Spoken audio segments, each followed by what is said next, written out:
Alors j'aimerais vous inviter à ouvrir la Bible. On va ce matin aller dans l'Ancien Testament et je vous proposerai de faire avec moi une lecture dans le premier livre de Samuel au chapitre 25.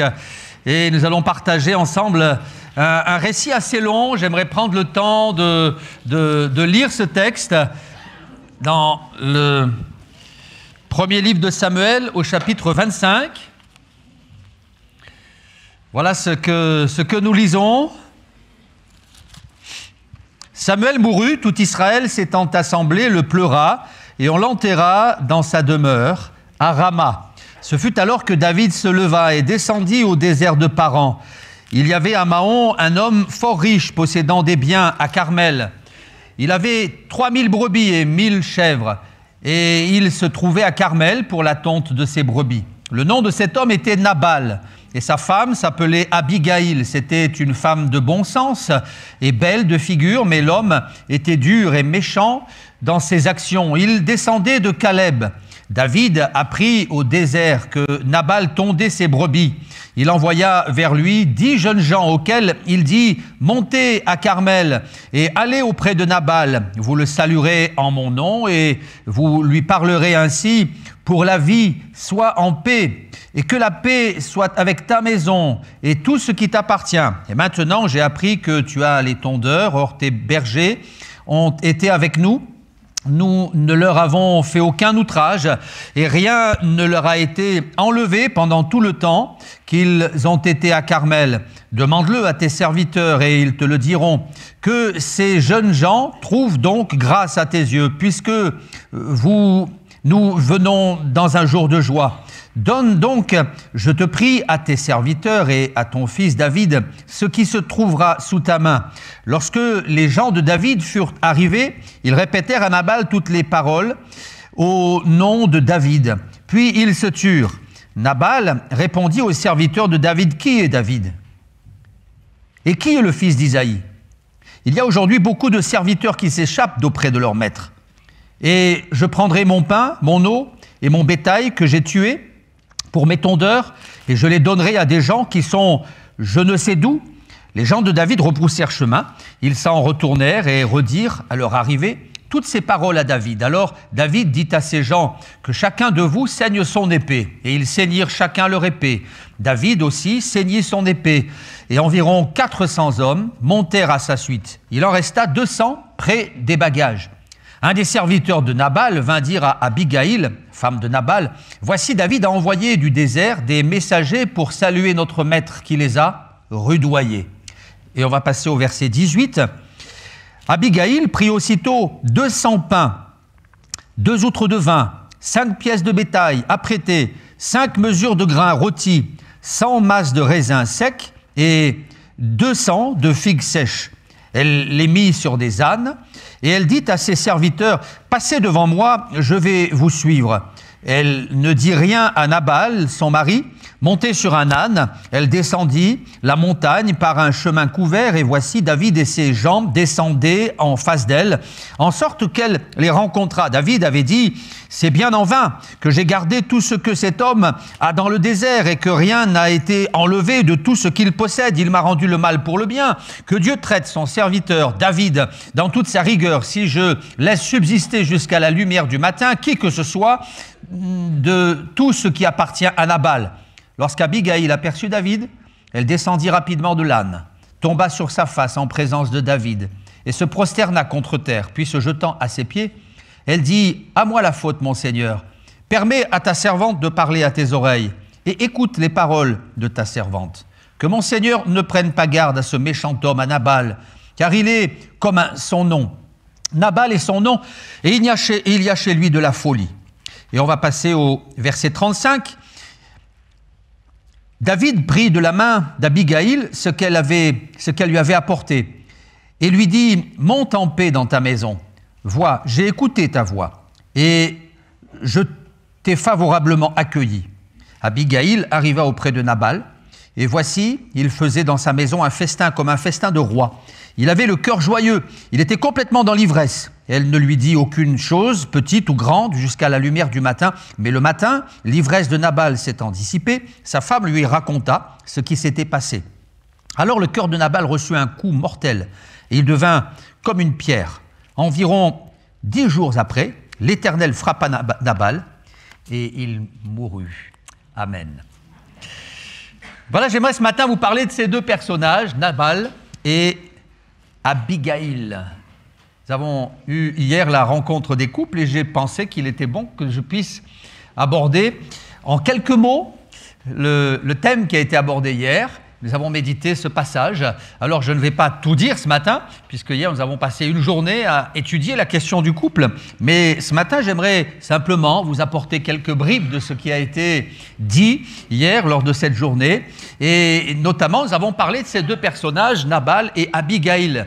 Lorsque je fais la préparation au mariage, j'évoque souvent ce sujet et je m'aperçois, hélas, que beaucoup de jeunes couples ne connaissent pas Nabal et Abigail. Pourtant, je crois que c'est un texte qui est tellement riche en enseignements et ce matin, j'aimerais m'adresser à chacun d'entre vous, vous qui êtes en couple, vous qui peut-être allez être en couple, ou vous qui avez des enfants en couple, bref, j'aimerais parler de la famille, mais plus spécifiquement du couple, parce que je pense que c'est un sujet important et notamment dans le siècle dans lequel on vit, où le couple a littéralement explosé, où on nous dit à tort et à travers que de toute manière, c'est pas possible d'essayer, vivre à deux, c'est trop compliqué, c'est trop difficile, et on nous décourage même de nous mettre en couple et d'envisager une relation durable et pérenne. Alors la Bible nous parle du couple, et j'aimerais donc qu'on se penche sur ce couple qui, à mon sens, était un couple profondément dysfonctionnel.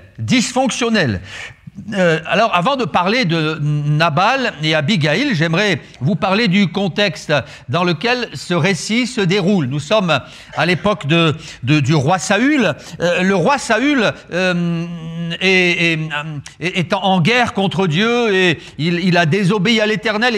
Il a été rejeté par le Seigneur. Et là, eh bien, on assiste dans ces textes qui précèdent le chapitre 25 à la démence du roi Saül. Il a perdu la raison et il a même essayé à plusieurs reprises d'attenter à la vie de David. Et David va donc devoir prendre la fuite. Il est en exil, en cavale. Et là, le roi Saül continue sa démence et nous apprenons qu'il va arriver dans la ville de Nob. Il va massacrer 80 sacrificateurs de l'Éternel. Et David va continuer son errance à Ziph, à Mahon, à Keïla, dans la caverne d'Adulam, ou bien dans la caverne d'En-Gedi. Il se cache.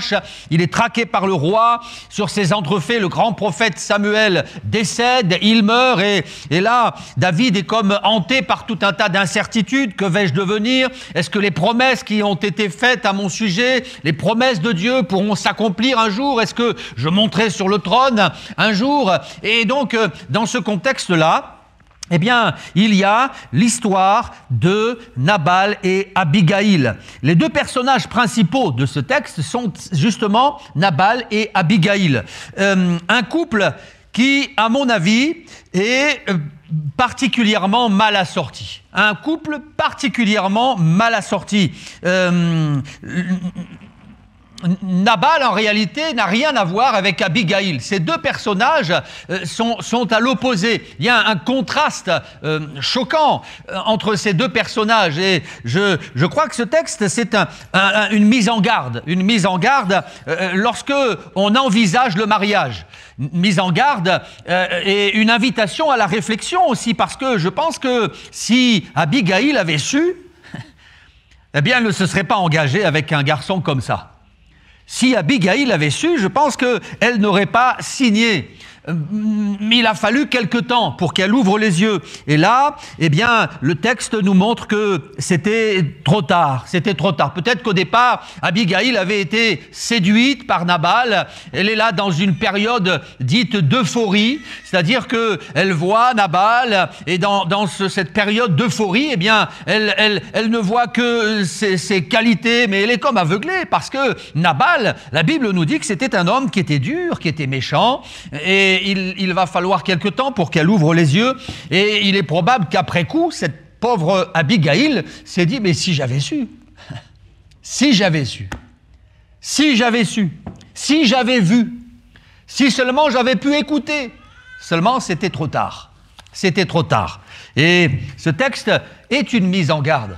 J'aimerais inviter tous ceux qui envisagent de fonder un foyer. J'aimerais vous inviter à être là dans une attitude de prudence, mais aussi d'écoute.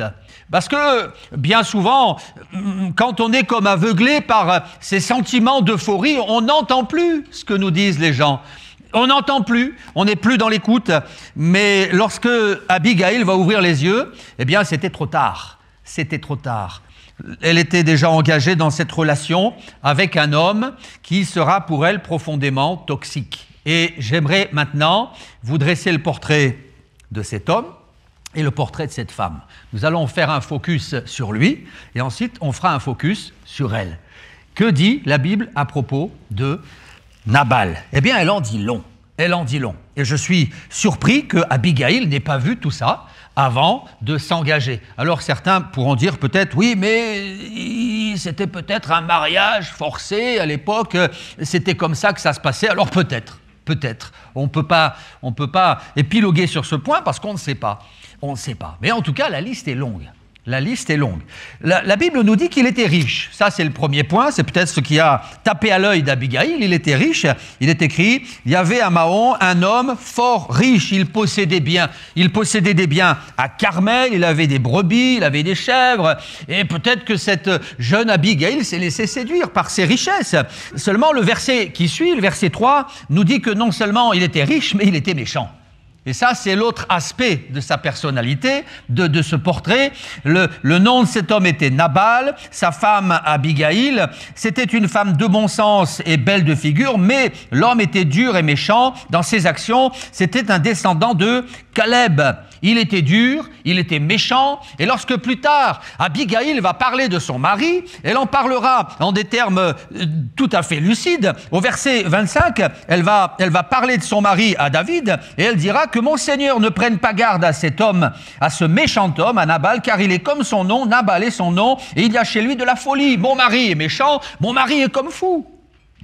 Alors elle va ouvrir les yeux. Elle était lucide sur la personnalité de Nabal. Nabal, ça signifie l'insensé, le sot, le rustre. L'insensé, le sot, le rustre. Mon mari est comme fou. Il ressemble à son nom. Alors Nabal était riche, c'est vrai, mais Nabal était dur, Nabal était méchant, Nabal était un insensé. Et lorsqu'il va rencontrer les serviteurs de David, la réaction de Nabal est tout à fait évocatrice de sa personnalité. Il est écrit que Nabal va répondre aux serviteurs de David. Mais qui est David? Et qui est le fils d'Isaïe? Il y a aujourd'hui beaucoup de serviteurs qui s'échappent d'auprès de leur maître. Et nous voyons que Nabal avait cette habitude d'être particulièrement méprisant avec les gens. Voilà que des serviteurs arrivent, des hommes arrivent, plutôt que de leur offrir le gîte et le couvert, eh bien, Nabal va faire preuve d'un mépris profond pour ces hommes qui avaient été envoyés par David. Et ce que je note, c'est que, en plus de cela, Nabal n'avait aucun discernement. Il n'avait aucun discernement. Il aurait dû comprendre. Il aurait dû anticiper, il aurait dû comprendre que David allait certainement mal prendre son attitude et envoyer des hommes. Il est dit que plus tard, David va entrer dans une rage incontrôlable et il dira à ces gens que chacun de vous saigne son épée. Ils saignirent chacun leur épée. David prit son épée. Il y avait là 400 hommes. Et Nabal était profondément dédaigneux, méprisant, mais méchant, dur, arrogant, mais en plus de cela, il était stupide. Cet homme n'a pas eu dessous de jugeote. Et lorsque les serviteurs sont arrivés, il aurait dû comprendre qu'il prenait un gros risque. Il savait probablement que David était entouré de 600 hommes qui étaient là à sa solde, mais Nabal n'avait, semble-t-il, pas beaucoup de jugeote.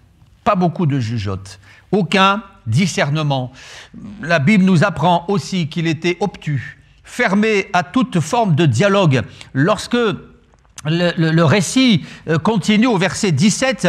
Les serviteurs, en apprenant ce qui se passait, plutôt que d'aller trouver Nabal, vont aller trouver Abigaïl. Et ils vont expliquer la situation. Voilà comment ton mari s'est comporté, voilà ce qui s'est passé, voilà ce qui va se passer. Et ils diront ceci, nous ne l'avons pas lu, mais je le lirai maintenant. Sache maintenant, Abigaïl, et vois ce que tu as à faire, car la perte de notre maître et de toute sa maison est résolue, et il est si méchant qu'on ose lui parler. Les serviteurs de Nabal n'osaient pas aller trouver Nabal parce qu'il était tellement méchant qu'ils craignaient la réaction de cet homme. Alors il était fermé à toute forme de dialogue, dédaigneux, méprisant, orgueilleux. Plus tard, lorsque Abigaïl va revenir, la Bible dit au verset 36, Abigaïl arriva auprès de Nabal, et voici, il faisait dans sa maison un festin, comme un festin de roi. Il avait le cœur joyeux, il était complètement dans l'ivresse. Alors il se prenait pour un roi, il se prenait pour un roi, un homme rempli d'orgueil, un ivrogne. Alors voilà quel était le portrait de Nabal. Pourtant, Abigaïl va s'engager avec ce garçon, et elle va comprendre qui il était à ses dépens. Et quand je compare Nabal à Abigaïl, je me dis, mais quelle différence, quel contraste.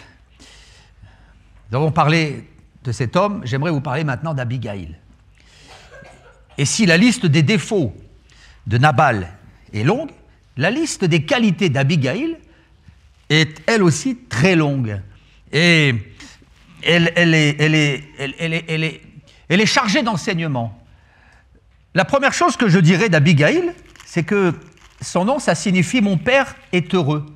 Je pense que le père d'Abigaïl pouvait être heureux d'avoir une fille aussi vertueuse, avec autant de qualités. Voilà ce que signifie Abigaïl. Mon père est heureux. Je note que cette jeune femme, c'était une personne qui était particulièrement subtile, belle et intelligente. C'est ce qui est écrit. Verset 3 nous dit, le nom de cet homme était Nabal, sa femme s'appelait Abigaïl, c'était une femme de bon sens et elle était belle de figure. Alors non seulement elle avait le physique, mais en plus elle avait le cerveau. Elle était belle et en plus elle était intelligente. Et ça ressort de notre texte. Elle était belle et intelligente, elle était pleine de bon sens. Et le mot bon sens ici, c'est le mot hébreu sékel. Et sékel, ça veut dire prudente, perspicace. Elle avait une finesse d'esprit, elle avait du discernement, elle avait une sagesse. Elle était particulièrement intelligente. Et puis, quand elle va apprendre ce qui était en train de se passer, le verset 18 nous dit « Aussitôt, Abigaïl a pris aussitôt 200 pains, 2 outres de vin, 5 pièces de bétail apprêtées, 5 mesures de grains rôtis, 100 masses de raisins, etc., etc. » Il y a ce petit mot « aussitôt ». Donc Abigaïl, elle était belle, elle était intelligente, elle était perspicace, elle était subtile, elle était prudente. Mais la Bible nous apprend aussi que c'était une femme énergique, entreprenante. Elle ne se prenait pas pour une espèce de princesse qui donnait des ordres à ses servantes. Non, non, non, non. Lorsqu'il a fallu passer à l'action, cette femme va immédiatement passer à l'action. Alors que son ivrogne de mari, lui, était là à se prélasser, à se prendre pour un roi. Cette femme, qui était une femme exceptionnelle, va immédiatement prendre les choses en main et elle va aller trouver David. Elle va s'adresser à David et elle va lui parler avec une sagesse extraordinaire. Verset 23 nous dit ceci, « Lorsqu'Abigaïl aperçut David, elle descendit rapidement de l'âne, tomba sur sa face en présence de David, se prosterna contre terre, puis se jetant à ses pieds, elle dit à moi la faute, mon Seigneur, permets à ta servante de parler à tes oreilles et écoute les paroles de ta servante. » Je parlais de contraste entre Nabal et Abigaïl et le contraste, eh bien, il apparaît particulièrement dans ce verset. Voilà que cette femme va aller trouver David. Et je m'aperçois qu'elle ne va pas aller dans l'affrontement. Loin de là. Ces paroles vont apaiser David. Ces paroles vont être des paroles positives. elle ne va pas dans l'affrontement, mais en excellente négociatrice, eh bien, elle va jouer de son influence auprès de David. Elle va jouer de son influence sans rien imposer à David. Elle va être là dans la suggestion. Elle avait bien compris qu'il fallait faire preuve de sagesse, et elle va être habile avec cet homme. Elle ne va pas mettre de l'huile sur le feu, mais bien au contraire, elle va non seulement faire preuve de diplomatie, mais aussi elle va même mettre en avant les qualités de David. Verset 28 nous dit ceci, dans le même chapitre, verset 28, « Pardonne, je te prie, la faute de ta servante, car l'Éternel fera à mon Seigneur une maison stable. Pardonne, car mon Seigneur soutient les guerres de l'Éternel, et la méchanceté ne se trouvera jamais sans toi. » David, je sais que tu es un homme bon. Je sais que tu es un homme bon. Et elle va souligner les qualités morales de David. Elle n'aura pas peur de lui faire quelques compliments. Et elle va faire preuve d'une grande sagesse. Je dirais aussi qu'elle va faire preuve d'une grande humilité. Abigail était une femme humble. Humble, malgré sa condition sociale. Lorsque je parle de la condition sociale d'Abigail, eh bien, je pense que c'est important de le dire. Abigail, c'était pas n'importe qui. Abigail, c'était la femme d'un riche propriétaire. C'était une femme qui avait de nombreuses servantes. D'ailleurs, plus tard, lorsque David va la demander en mariage, elle va venir avec plusieurs servantes. Elle était là, elle était montée sur un âne. Alors, aujourd'hui, quand on parle d'une femme qui est montée sur un âne, ça ne veut pas dire grand-chose. Hein. Je ne pense pas que vous avez vu quelqu'un monter sur un âne à la rue Paul-Bert en venant au culte ce matin. Mais à l'époque, c'était quand même, il y avait un message. Quelqu'un qui était monté sur un âne, aujourd'hui, ça serait quelqu'un qui roulerait en Maserati, vous voyez? C'était quelqu'un d'important. Et malgré sa condition sociale, eh bien, Abigail n'aura pas de difficulté à s'abaisser devant David. Elle va d'ailleurs descendre rapidement de son âne. Elle va descendre de son piédestal. Et elle va même s'abaisser devant David. Elle tomba sur sa face en présence de David, se prosterna contre terre, puis se jetant à ses pieds, lui dit « Mais à moi la faute, mon Seigneur. » Abigail, c'était pas n'importe qui. Abigail était intelligente. Et je m'aperçois qu'elle n'aura pas de fierté mal placée. D'autres auraient dit « Mais je suis quand même quelqu'un. » D'autres auraient gonflé le torse, mais pas Abigail. Elle va accepter de s'abaisser, de s'humilier devant David.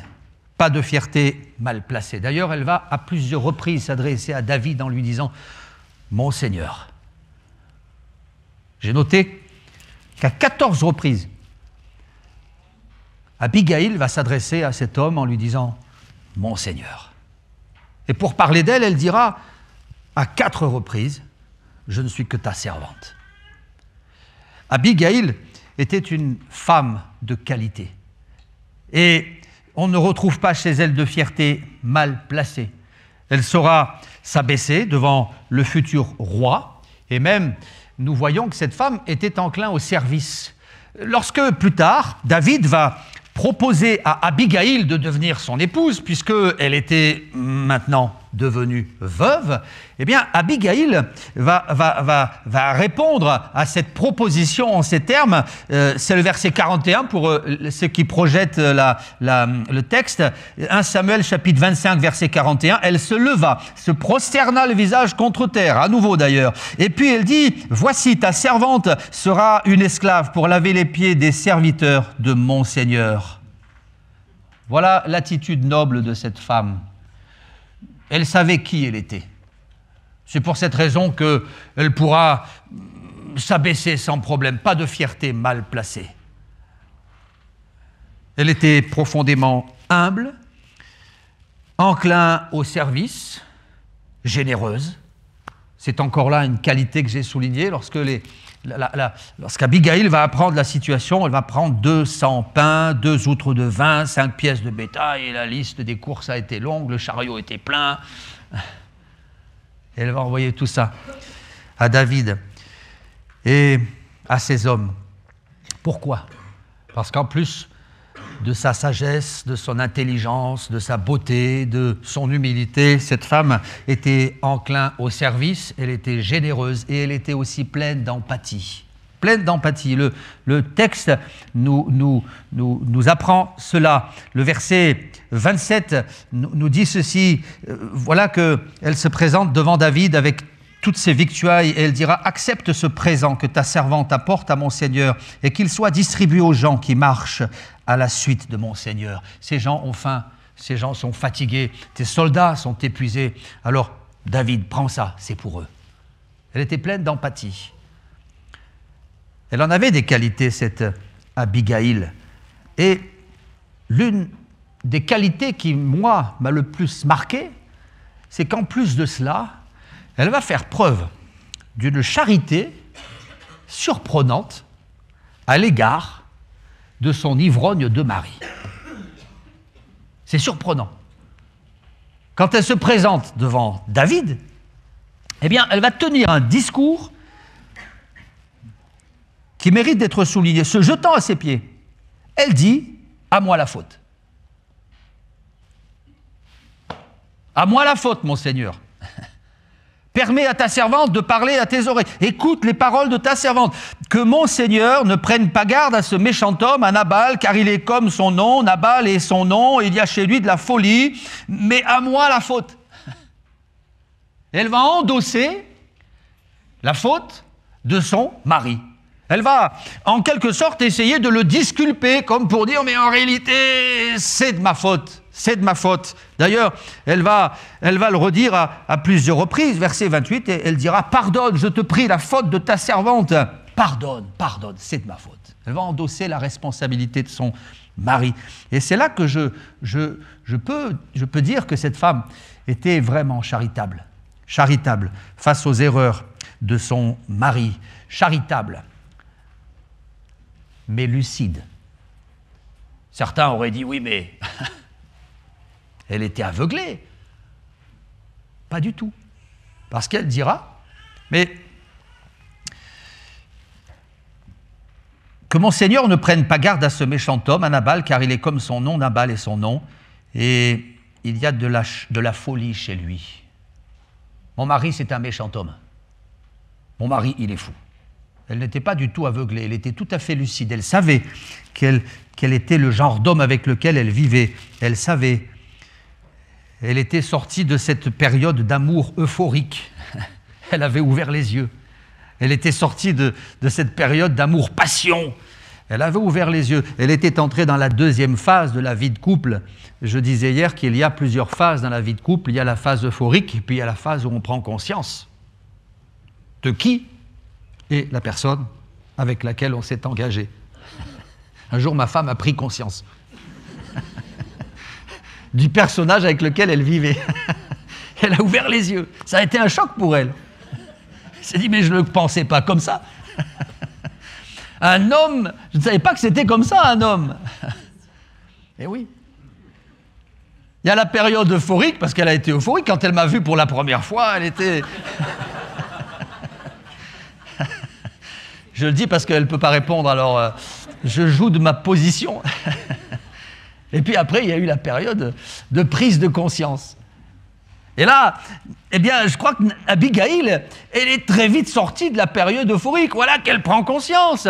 Elle sait très bien quel est le genre d'homme avec lequel elle vit, mais elle fait preuve de charité et je m'aperçois qu'elle va rester avec lui. Et là, je crois qu'Abigail, eh bien, c'était une sainte femme. Une sainte femme, elle va rester avec lui, malgré la situation, et elle va faire preuve de fidélité, même, de fidélité. Vous avez remarqué que lorsqu'elle va rencontrer David, il y a quelque chose qui va se passer. David va immédiatement percevoir la beauté intérieure de cette femme. Et il dira au verset 33, « Béni soit ton bon sens, béni sois-tu, toi qui m'as empêché de faire un massacre à ce jour. » Et David va être interpellé par la grandeur d'âme d'Abigail. Et puis plus tard, plus loin, il est écrit, David prit de la main d'Abigail ce qu'elle lui avait apporté, puis il lui dit « Monte en paix dans ta maison. Vois j'ai écouté ta voix, je t'ai favorablement accueilli, et Abigail arriva auprès de Nabal. Alors le message, il est simple. Je crois que quelque chose s'était passé entre Abigail et David. Et nous en parlions encore hier lors de la journée des couples. Ce n'est pas clairement écrit, mais on ressent qu'il y a quelque chose. Ils ont des petits cœurs dans les yeux quand ils se regardent. Mais David, qui était lui aussi un homme de Dieu, dira à Abigail, rentre chez toi. Retourne chez ton mari. Et Abigail, qui était une femme loyale et remplie de l'esprit, va rentrer. Elle va rentrer chez elle. Elle va retourner auprès de Nabal. Si elle avait écouté son cœur, elle serait restée auprès de David. Elle aurait dit à David, écoute, mon mari, ceci, cela, etc., etc., je suis tellement bien auprès de toi. Et elle aurait pu, mais la Bible dit qu'elle va retourner auprès de Nabal. Et je note que cette femme avait des principes. Elle était fidèle. Fidèle, lucide, charitable, généreuse, enclin au service, humble. Je crois que ce jour-là, cette femme a décidé de rester. Et puis elle a aussi décidé de rester discrète. Elle rentre à la maison. Et le verset 36 nous dit, Abigail arriva auprès de Nabal, et voici, il faisait dans sa maison un festin comme un festin de roi, il avait le cœur joyeux, il était complètement dans l'ivresse, elle ne lui dit aucune chose petite ou grande. Cette femme va rester discrète. Je pense qu'elle a dû certainement serrer les dents. À mon avis, quand elle est rentrée chez elle et qu'elle a vu encore l'état pitoyable dans lequel son mari s'était mis, je pense que sa nature humaine a eu envie de dire « Mais tu es encore sous, espèce d'ivrogne ! Qu'est-ce que tu fais là? Est-ce que tu ne crains pas Dieu ?» Mais elle n'a rien dit. C'était vraiment une sainte femme, cette Abigail. Moi, je pense que je n'aurais pas été comme ça. Ouais. La discrétion. Aucun reproche. La discrétion, puis la loyauté. La loyauté. Le lendemain, lorsque cet homme va retrouver son bon sens et que, enfin, il n'était plus sous les effets des vapeurs d'alcool, eh bien, le verset qui suit, le verset 37 nous dit « Le matin, l'ivresse de Nabal s'étant dissipée, sa femme lui raconta ce qui s'était passé. » Voilà. Voilà ce qui s'est passé. Pas de dissimulation, rien de caché. Et en plus de toutes ces qualités, Nabal était loyal. Elle était transparente. Nabal, sache que j'ai rencontré David. Oui. Nous avons parlé, je lui ai offert de mes biens et je t'ai sauvé la vie. Voilà ce qui s'est passé. Elle sera transparente, parce qu'au fond, elle n'avait rien à se reprocher. Vous l'avez compris, toutes ces qualités sont des qualités qui sont des qualités majeures pour construire un couple solide. J'aimerais dire tout de suite, avant de continuer la liste, que les qualités qu'on trouve chez Abigail, bien, nous devons tout faire pour les cultiver nous-mêmes. Et quand je dis nous, c'est nous. Ce n'est pas que les sœurs. Mesdames, rassurez-vous. C'est aussi les frères, les hommes. Il y a là un exemple et un contre-exemple. Mes frères, je vous invite à cultiver les qualités morales d'Abigail. À avoir la même attitude qu'Abigail, mes frères. Mes frères, je vous invite aussi à ne pas ressembler à ce vaurien de Nabal. Mes sœurs, je vous invite à cultiver les qualités morales d'Abigail. Et je vous invite aussi à ne pas ressembler, mes sœurs, à ce vaurien de Nabal. Et si nous cultivons ces choses, alors nous partirons avec un tour d'avance. Avec un tour d'avance. Cette femme a été loyale. Et le dernier point, j'ai gardé le meilleur pour la fin et je pense que c'est le plus important. C'est que Abigail, c'était une femme spirituelle. C'était une femme de l'esprit. Une femme spirituelle. Verset 26 nous dit: Maintenant, mon Seigneur, aussi vrai que l'Éternel est vivant et que ton âme est vivante, c'est l'Éternel qui t'a empêché de répandre le sang et qui a retenu ta main. Voilà ce que dira Abigail à David. Cette femme, c'était une femme spirituelle. Elle va reconnaître que dans cette affaire, c'est Dieu qui avait tout orchestré, ce n'était pas elle. Non. Elle avait la conscience de l'existence de Dieu, elle avait la crainte de Dieu. C'était une femme spirituelle et elle va mettre Dieu en avant. Contrairement à Nabal qui, lui, n'en avait strictement rien à faire de Dieu. Mais Abigail était spirituelle, elle voit Dieu à l'œuvre dans cette affaire. Et même elle va prophétiser.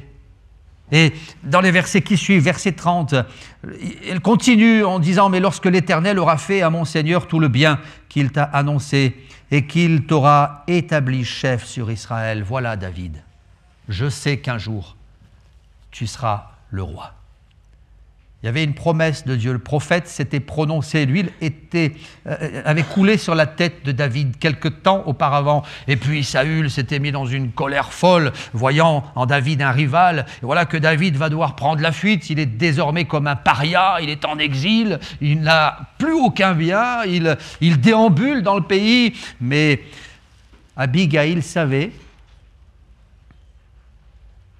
qu'un jour David allait régner. Elle était habitée par l'Esprit. Elle était animée par l'Esprit. Vous comprenez le contraste entre ces deux personnages. Deux personnages qui n'avaient rien à faire ensemble. N'auraient jamais dû se mettre ensemble. Et hélas, les choses étaient ainsi. Mais Abigail ne va pas pour autant perdre la foi, laisser le découragement s'emparer de sa vie, mettre de côté ses principes. C'était une femme de Dieu. C'était une femme de Dieu. Et j'espère que tous les points que j'ai cités, autant les points négatifs que les points positifs, vous auront marqué. Il y a des exemples à suivre et d'autres qu'il ne faut pas suivre.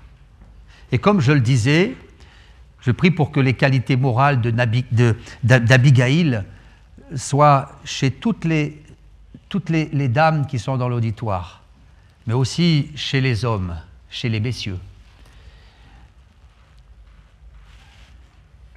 Et alors que je réfléchissais à ce texte, eh bien, il y a d'autres pensées qui me sont venues. C'est que, quand je lis ce passage, je m'aperçois qu'en réalité, les torts n'étaient pas tout à fait partagés. Les torts n'étaient pas tout à fait partagés. En termes de pourcentage, je pense que Nabal était lourdement responsable de la situation. Le seul tort que l'on pourrait attribuer à Abigail, son seul tort, fut certainement d'épouser Nabal. Elle n'aurait pas dû. On ne sait pas comment ça s'est passé, mais elle n'aurait pas dû. Après, peut-être, comme je le disais, que ce mariage avait été un mariage à ronger, forcé, mais en tout cas, ça doit nous interpeller. J'aimerais m'adresser à tous ceux qui cherchent un compagnon ou une compagne. J'aimerais vous dire, faites très attention à l'euphorie des premiers jours, des premières semaines, des premiers mois. Faites très attention. Soyez attentifs à ce que vous dit votre entourage, eux qui ne sont pas atteints par cette euphorie. Et puis, j'aimerais à nouveau souligner l'importance de l'écoute dans un couple. Parce que l'écoute, c'est un élément crucial. C'est un élément crucial.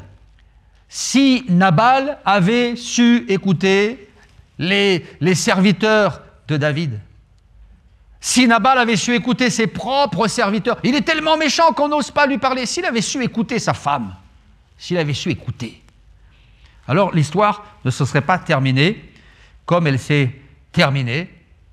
Dans le couple, il faut savoir écouter son mari. écouter sa femme, mais pas seulement, écouter ses parents, écouter ses enfants. Il faut savoir écouter. Et je dirais qu'il faut savoir écouter les paroles audibles, mais il faut savoir aussi écouter les paroles inaudibles, les messages qui nous sont envoyés. Il y a des comportements qui parlent. Vous avez remarqué ça? Il y a des comportements qui parlent. Et les gens qui ne vont pas exprimer, verbaliser leur situation, leur malaise, leur mal-être, mais quand on les voit, on comprend. Il suffit d'écouter un peu la situation. Il suffit d'écouter. L'écoute, c'est un élément crucial, c'est un élément vital. La voix de l'insensé est droite à ses yeux, mais celui qui écoute le conseil est sage. Proverbe 12, verset 15. L'écoute. Il aurait dû écouter. La troisième chose que je dirais, c'est que si l'écoute, c'est un élément crucial dans un couple, je dirais aussi que la rigidité, c'est un élément bloquant. La rigidité, c'est un élément destructeur. Le problème de Nabal, c'est qu'il était rigide, comme un piquet. Vous savez, la virilité ne rime pas avec rigidité. On peut être viril tout en étant souple. D'ailleurs, je crois qu'il faut que la virilité s'exprime au travers de la souplesse.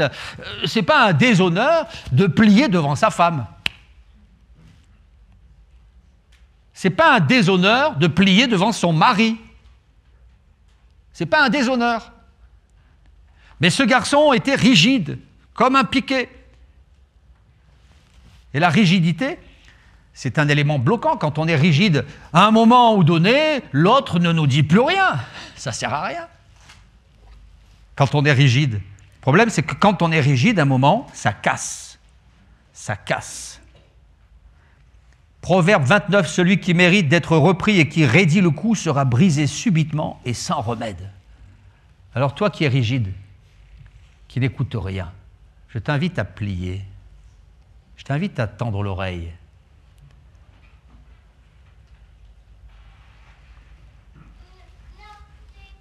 J'aimerais dire aussi qu'il y a des paroles qui sont prononcées, qui sont des paroles qui possèdent un pouvoir apaisant. Et puis il y a d'autres paroles qui possèdent un pouvoir irritant. Ce qui sort de ta bouche est important. Il faut veiller à ce qui sort de notre bouche. Tel parle légèrement comme un glaive, blesse comme un glaive, mais la langue des sages apporte la guérison. Tel parle légèrement, blesse comme un glaive, mais la langue des sages apporte la guérison. Ce n'est pas parce que c'est la vérité qu'il faut la dire. Et puis, ce n'est pas parce que c'est la vérité qu'il faut la dire maintenant. Et puis, ce n'est pas parce que c'est la vérité qu'on peut l'utiliser comme un glaive et asséner un coup fatal à sa femme, à son mari. Non, il y a des vérités qui ne sont pas bonnes à dire. Il y a des vérités qu'il faut enrober, qu'il faut bien emballer. Il y a des vérités qu'il faut dire avec amour, avec prévenance. Il y a des vérités qu'il faut dire au bon moment. Parce qu'autrement, ce sont des vérités qui vont tuer le couple. Il y a ces gens qui s'amusent à faire des reproches à tort et à travers, mais tu fais ceci, mais tu fais cela. Je crois qu'il faut faire preuve de diplomatie. Vous savez, les reproches, c'est comme un missile qu'on envoie à quelqu'un. Si vous voulez faire évoluer votre couple à coups de reproches, alors vous êtes un piètre diplomate. C'est pas comme ça que ça marche. Non. Attendez le bon moment et priez pour que le Seigneur vous donne la sagesse, l'intelligence et les mots. Et plutôt que de dire « Tu as fait ceci !» eh bien, dites « J'ai ressenti cela ». Mettez la forme. Soyez des Abigail. Hier, quelqu'un m'a dit pendant la journée couple, je n'ai pas compris tout de suite, mais j'ai trouvé ça très intéressant. Quelqu'un m'a dit le tutu. Vous comprenez? Moi, quand la personne m'a dit ça, j'ai pensé au tutu. Et non, c'était pas ça le message. Le tutu, en 2 mots. T-U, et plus loin, T-U-E. Le tu-tu. Tu as fait ceci, mais tu as trop bu, mais tu travailles pas assez, mais tu travailles trop. Alors si vous vous amusez à manipuler le tu à longueur de journée, sachez que le tu. Employez plutôt le je. Je ressens que tu travailles trop. Tu devrais te reposer. Je ressens que tu es un peu trop nonchalant. Tu devrais travailler plus.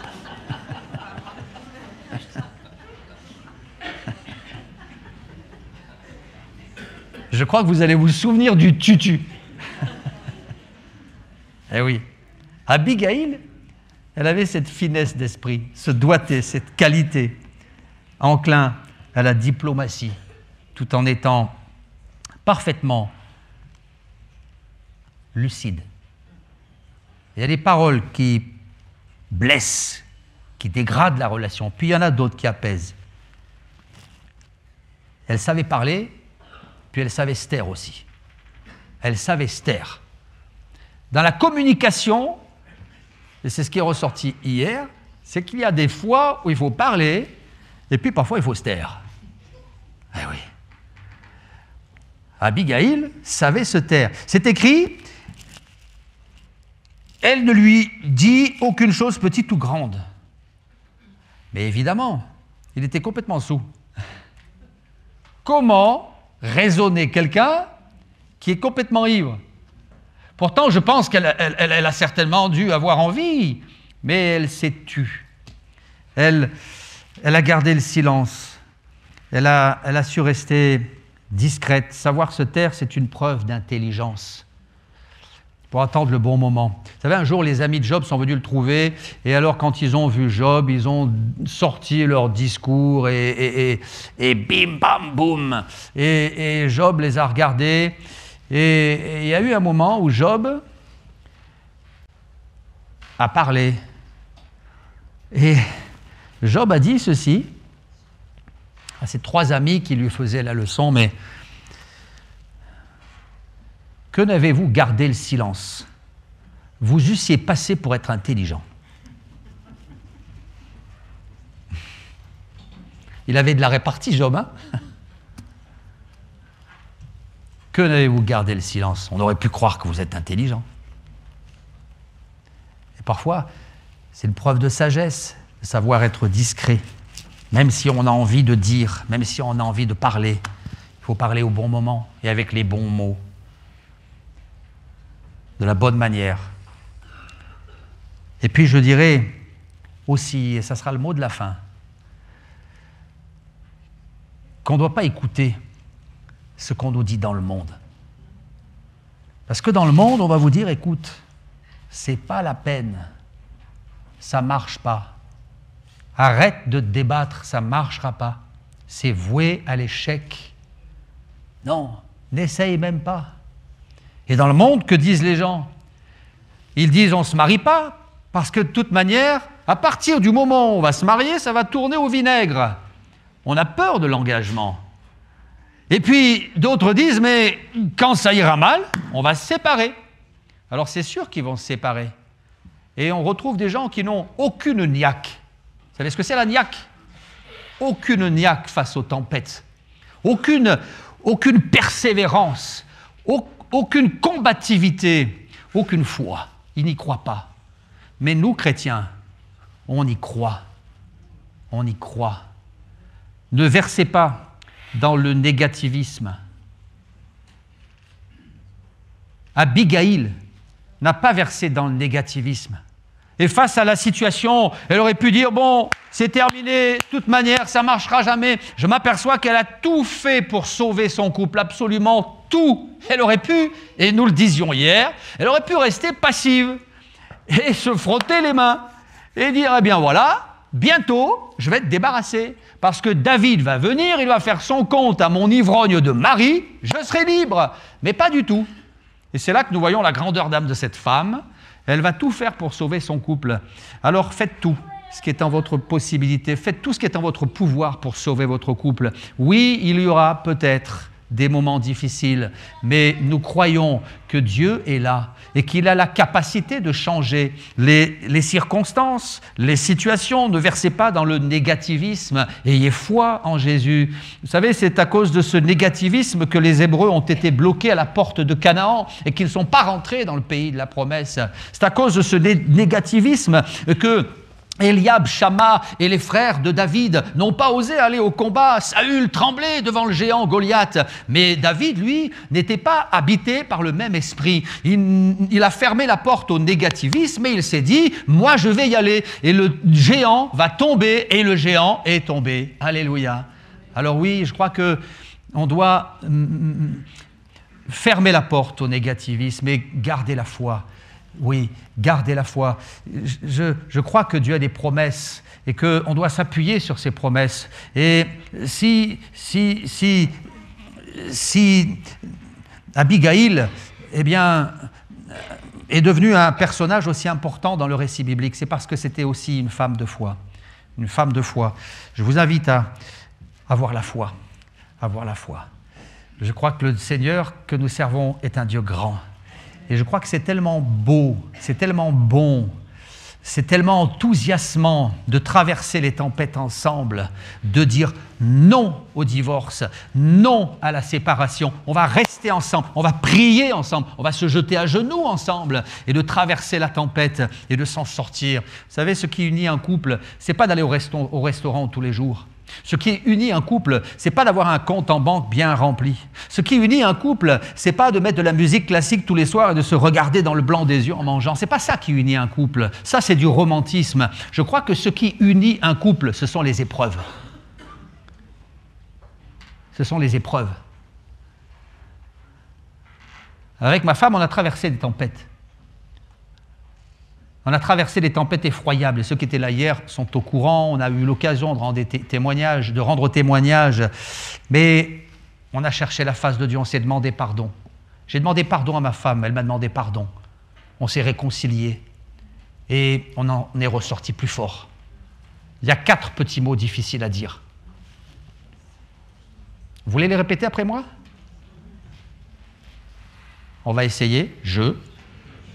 On essaye pour de bon. Je te demande pardon. Vous voyez que vous êtes capable de le dire. C'est difficile à sortir. Mais c'est possible. Et quand on est arrivé à dire ça, on traverse la tempête, on s'en sort, et on s'en sort plus fort. Alors je voudrais qu'on prie pour que vraiment Dieu bénisse tous nos couples. J'aimerais prier pour les couples qui, ce matin, sont en difficulté. J'aimerais vous dire, ne soyez pas fatalistes. J'aimerais vous inviter à y croire. J'aimerais inviter les couples à se mettre à genoux devant le Seigneur. Marie, prends ta femme par la main et mets-toi à genoux avec elle. Mesdames, prenez votre mari par la main et mettez-vous à genoux au pied du Seigneur. J'aimerais inviter tous les couples à prier pour que le Seigneur les relève si c'est nécessaire ou les garde s'ils vont bien. Tous n'iront pas mal. Et il y a beaucoup de couples qui vont bien. Et je remercie le Seigneur pour tous ces couples qui vont bien. Si vous allez bien, remerciez le Seigneur et priez pour que le Seigneur vous garde dans la foi, dans l'unité. Et si peut-être vous avez des combats, des difficultés, eh bien croyez que le Seigneur peut vous relever. Je crois dans le Dieu qui réconcilie. Je crois dans le Dieu qui veut bénir nos foyers. Je crois dans le diable qui veut piétiner nos couples. Mais je crois dans le Dieu qui peut mettre en fuite le diable. Je crois dans le diable qui veut nous humilier, nous casser, nous briser à tout jamais. Mais je crois dans le Dieu qui veut restaurer et réparer les relations.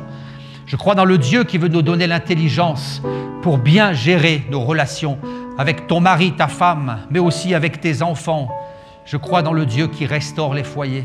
Je crois dans ce Dieu-là.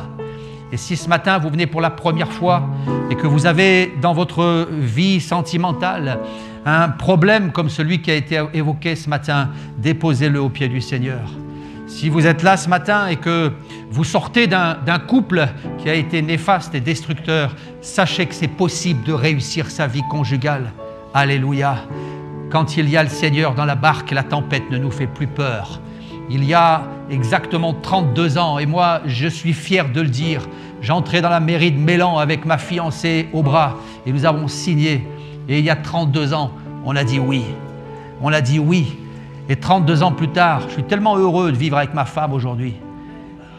Tellement heureux d'avoir traversé les tempêtes ensemble. On a dit oui. Et quand il a fallu prendre des décisions parce qu'il y avait des problèmes dans le couple, on a dit non. Mais on a dit non à la séparation et non au divorce et non à l'ennemi qui voulait nous piétiner. Et quand on apprend à dire non à l'ennemi, on s'en sort plus fort et vainqueur. Alors ce matin, peut-être tu as peut-être besoin de dire oui à Jésus et tu as peut-être aussi besoin de dire non à l'ennemi. Tu as peut-être besoin de dire oui à Jésus et tu as peut-être besoin de dire non à la discorde, oui à la réconciliation et non à l'adversaire. Alors on va avoir un temps de prière. Alors je sais que ce n'est pas la peine de faire un appel parce que ce matin, personne ne va oser se lever et on ne va pas vous demander de vous lever parce que c'est tellement privé, tellement personnel. Mais simplement, j'aimerais qu'on observe quelque chose qu'on n'a pas l'habitude de faire souvent chez nous, les pentecôtistes.